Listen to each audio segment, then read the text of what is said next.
ever danced with the devil in the pale moonlight? This is Batman: Arkham Origins.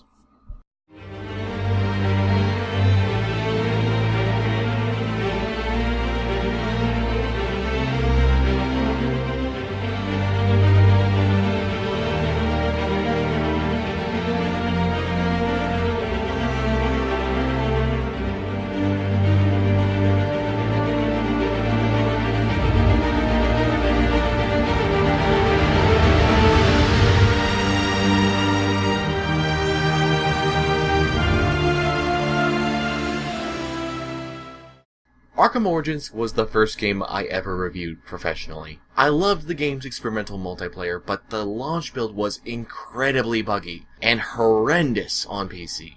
Warner Bros. Got the bright idea to push their new studio, Warner Bros. Montreal, to get the game done close to 6 months in advance.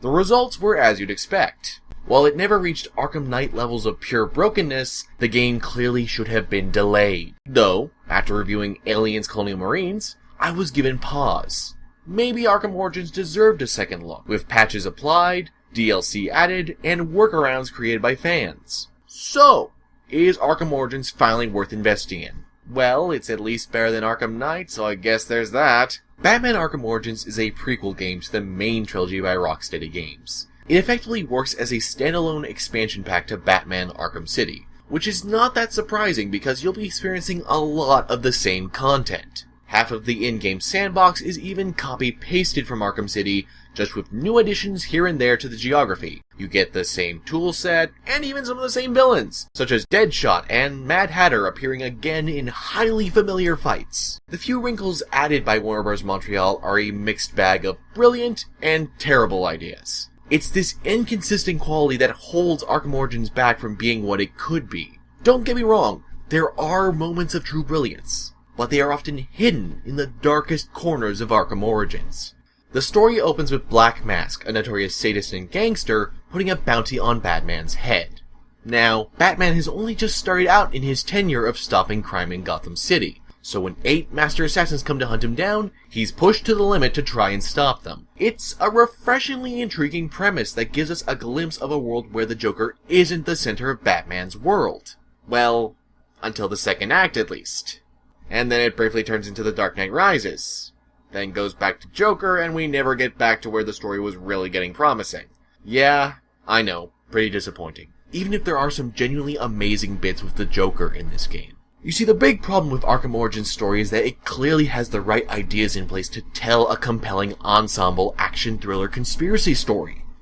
But it never takes it far enough. Some of the assassins don't even come into the main plot. And save for unlocking additional upgrades, you can ignore them entirely. Even Deathstroke, who was billed as Batman's rival in the pre-release trailers, barely appears as a participant outside of his boss fight. Also, Black Mask as a main villain is painfully underutilized and could have offered something different than the series' recurring villain who talks on the radio all damn day motif. We could have had a real mobster gangster type person for Batman to go up against, who plays differently than the Joker.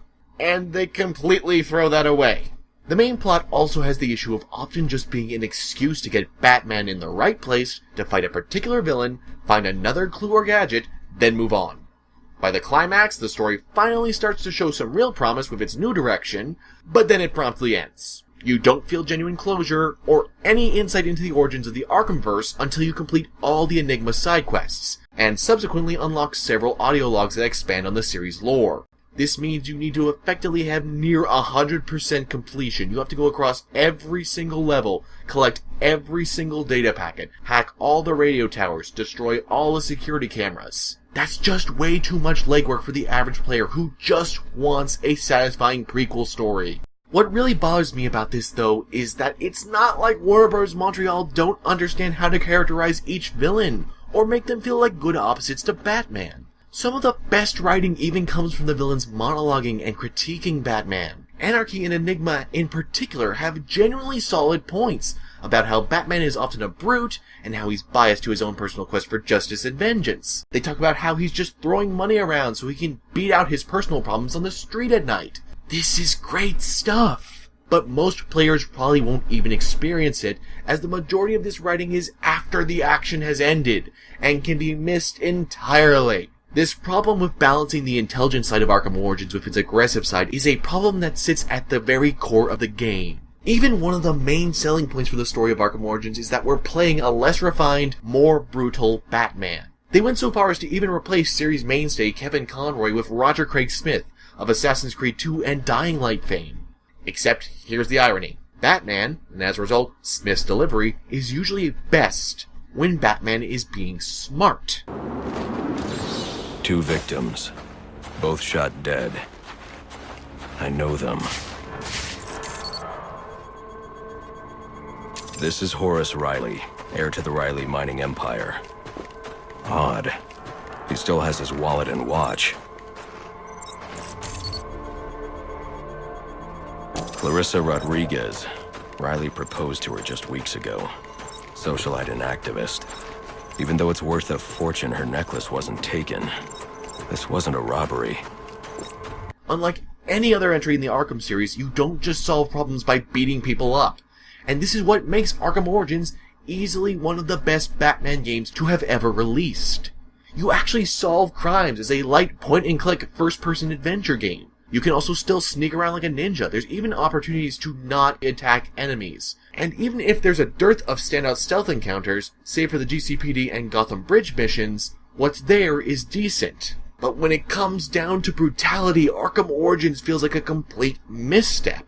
Arkham Asylum blew people away with its original and, at the time, considered almost revolutionary free-flow combat system, which up until that point, no one had really seen in any other game. Then Arkham City threw in more gadgets and abilities for both you and your enemies to use, deepening the experience. Arkham Origins adds lots of countering. Lots and lots and lots of countering.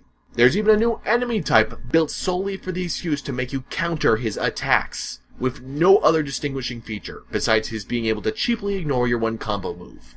Other than rewarding precision timing, the new focus on countering doesn't really feel like a huge leap forward that it clearly was intended to be. If anything, it made me rely less on my gadgets and thinking tactically, and more on getting enemies on the ground and using the ground takedown move that eliminates multiple enemies at once. I do that, say, 3 or 4 times in even the biggest groups, and the fight will be over promptly. Plus, once you get the electric gloves, this process is accomplished even faster. It feels like the game's mechanics are trying to undo the new concept that brawling combat focuses on. It's extremely contradictory and just undercuts any potential this new idea had. This hurts to say because I used to love playing Arkham City's challenge mode just for the tactical challenge and the amazingly fluid fighting. In Arkham Origins, you don't feel like Batman when you're fighting hand to hand. Most boss fights also spam dozens of these enemies at you when you're still supposed to be focused on the main boss. The boss encounters are equally inconsistent, either letting you think tactically and encouraging you to play differently, or they miss the point entirely. The Firefly boss fight is a great example of the former, flipping everything you know about the gameplay on its head by encouraging quick use of your gadgets and staying light on your feet. But then you have something like Bane's whole trio of boss fights that degrade in quality at each occurrence. The first 2 copying his original fight in Arkham Asylum, and then the third working as a poor man's ripoff of the Mr. Freeze battle in Batman Arkham City. It's like this the entire way through Arkham Origins, regardless of the mission. Infiltrating GCPD is a blast, but fighting Shiva is a chore. Deathstroke is probably the one fight that uses the new countering system effectively, but Killer Croc feels so out of place that you question as to why he was even included. Meanwhile, Enigma's side quests take time, but the objectives are at least enjoyable to track down to an extent, while hidden anarchy symbols are just a pain to find. This is the crux of every problem in Arkham Origins. For every positive, there is a negative. For every great bit of writing, there's an incredibly cheesy or cliché twist to the plot. The only parts of the game that are consistently executed with precision are the soundtrack and the quality of animation in the CGI cutscenes. This fruitcake is fantastic!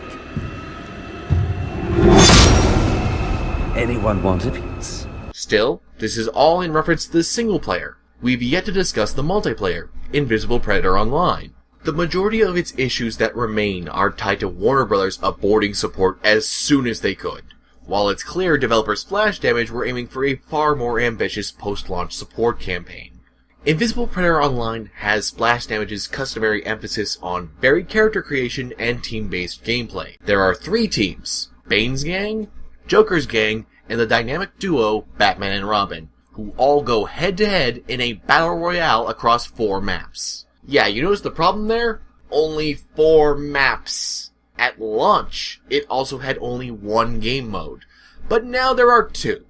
The gangs fight over territories in the main game mode, while Hunter Hunted offers a pure one-life arena-style deathmatch. The former is the Hallmark mode, with 2 gangs trying to wipe out the other's reinforcements, while Batman and Robin try to build up their fear meter by subduing both gangs. The latter mode, Hunter Hunted, is more of a direct adaptation of the Arkham series' Invisible Predator Challenge mode. Since everyone has only 1 life, with 1 Batman and 6 gang members all around, everyone is trying to win the battle without overplaying their hand. It's an impressively intense experience, and it totally nails what the single-player version of the game feels like, but adds a lot more difficulty and skill to it. No new maps were ever released, and there are rumors that entire additional DLC gangs were also dropped when Warner Bros. Began trying to clean its hands of the game. Those 4 maps are fairly fun though, and they're well constructed. What really works for the multiplayer is how dynamic it is. Gangs can call in their respective supervillain to turn the tide of battle. There are numerous ways to silently and violently take down opponents as Batman and Robin. The gang members even have tools of their own like UAVs and tactical marking darts that can point out Batman and Robin. They even get a limited version of the Bat-Cal vision that they have to use sparingly, but will reveal Batman and Robin to them so that they can avoid getting taken out. And what sells it all is how skill-based it is. You don't simply win the battle because you are Batman. As a result, the game has both an awkward learning curve and an amazingly satisfying depth. What hurts this though is how the game is objectively imbalanced in one regard. In character customization, some armor can give you minor perks. Now, most of these perks didn't seem to help me at all while playing, but still, why not just have some sort of regular perk system like any other multiplayer game? Also, the game's pitiful attempt at a loadout system limits you to a single gun in any match, which is ridiculous. A sniper rifle and a shotgun are situational weapons, so as a result, you're almost always going to stick with the assault rifle or the SMG. The entire progression system feels unfinished, and like it was salvaged from a free-to-play version of this game. So do you have anything else to contribute? Splash Damage did their best to resolve all the game's multiplayer launch bugs, and actually had the multiplayer fixed way before the single player was even near its current state. It seems that after everything was stable though, they simply weren't called upon to support the multiplayer, so the sizable launch community has sadly dwindled substantially. There are still active players, but you're going to want to have friends to play with if you try to dive into the multiplayer. Also, bear in mind that multiplayer is not included with the Wii U version of the game at all, along with the Cold Cold Heart DLC. I still argue that it was, and still is, a genuinely fresh online experience, but your mileage will vary, and it's not worth the price of admission on its own. Not big on taking orders from wanted men. I'm not big on taking orders from cops. I should have gotten to that last bomb. Yeah. And I should have given you access to that security door. But between the 2 of us, we covered it pretty well.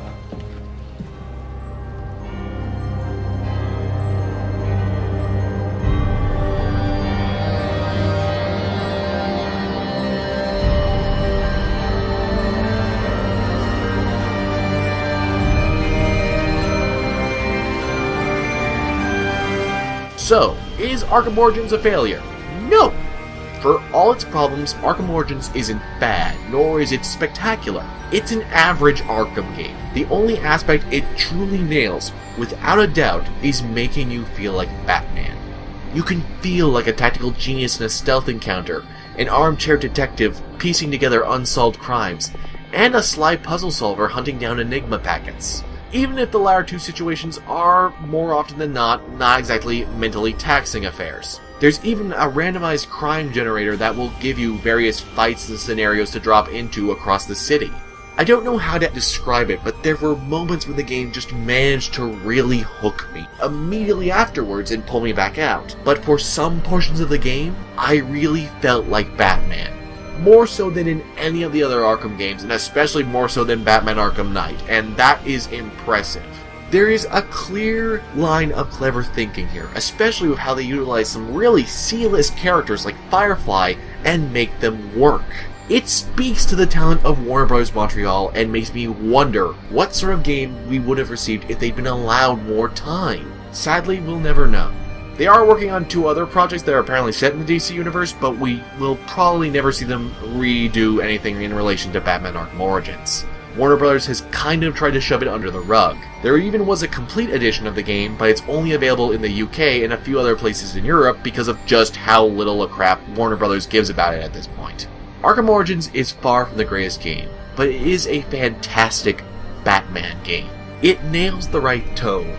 It has some genuinely stellar moments amongst the more mediocre ones, and thankfully, most of the launch day issues have been patched out. No more Batman cartwheeling in the sky. Just bear in mind that by the end, it will leave you with 2 words hanging on your lips. If only. While you wonder about what could have been. Which is why Arkham Origins gets a 7.5 out of 10.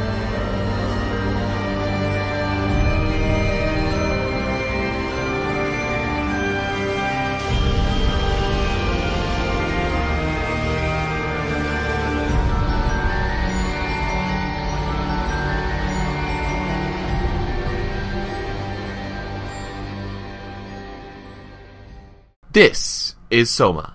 Let the only sound be the overflow. Pockets full of stones. Lay me down. Hello, everybody. Welcome again to another Unabridged Gamer interview. Today, I am sitting down with Alex Simmons, the creator of Blackjack and runner of Kids Comic Con, amongst many, many other things. Because, like everyone I interview, Alex Simmons does not sleep. No, that's true. I'm hoping to do that sometime in 2016, but I'm not sure. Trying to work it into my schedule. Black Ops 3 just released, and like everyone expected, it's doing pretty well for itself. Except, there's one key thing that critics can't seem to agree upon. On one side, the game is lauded as being the biggest and best offering in years from the franchise, with a 4-player co-op campaign, Nightmare Mode, Zombies Arcade, and a retooled competitive multiplayer. On the other side, not everyone's so happy about just how much is jam-packed into Black Ops 3.